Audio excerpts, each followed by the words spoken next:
युधिष्ठिर ने लोमश ऋषि से पूछा, हे मुनिवर, राजा भगीरथ गंगा को किस प्रकार पृथ्वी पर ले आए? कृपया इस प्रसंग को भी सुनाएं। लोमश ऋषि ने कहा, धर्मराज, इक्ष्वाकु वंश में सगर नामक एक बहुत ही प्रतापी राजा हुए। उनके वैदर्भी और शैव्या नामक 2 रानियां थीं।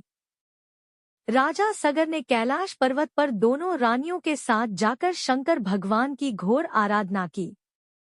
उनकी तपस्या से प्रसन्न होकर भगवान शंकर ने उनसे कहा कि हे राजन, तुमने पुत्र प्राप्ति की कामना से मेरी आराधना की है, अतएव मैं वरदान देता हूँ कि तुम्हारी एक रानी के 60,000 पुत्र होंगे, किंतु दूसरी रानी से तुम्हारा वंश चलाने वाला एक ही संतान होगा। इतना कहकर शंकर भगवान अंतर्ध्यान हो गए।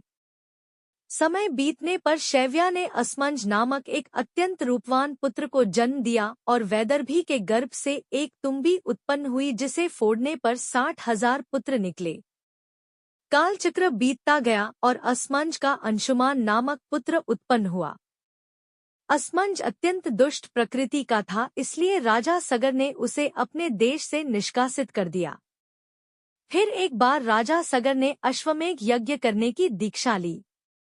अश्वमेघ यज्ञ का श्यामकरण घोड़ा छोड़ दिया गया और उसके पीछे पीछे राजा सगर के 60,000 पुत्र अपनी विशाल सेना के साथ चलने लगे। सगर के इस अश्वमेघ यज्ञ से भयभीत होकर देवराज इंद्र ने अवसर पाकर उस घोड़े को चुरा लिया और उसे ले जाकर कपिल मुनि के आश्रम में बांध दिया। उस समय कपिल मुनि ध्यान में लीन थे, अतः उन्हें इस बात का पता ही न चला। इधर सगर के 60,000 पुत्रों ने घोड़े को पृथ्वी के हरेक स्थान पर ढूंढा, किंतु उसका पता न लग सका। वे घोड़े को खोजते हुए पृथ्वी को खोदकर पाताल लोक तक पहुंच गए, जहां अपने आश्रम में कपिल मुनि तपस्या कर रहे थे और वहीं पर वह घोड़ा बंधा हुआ था।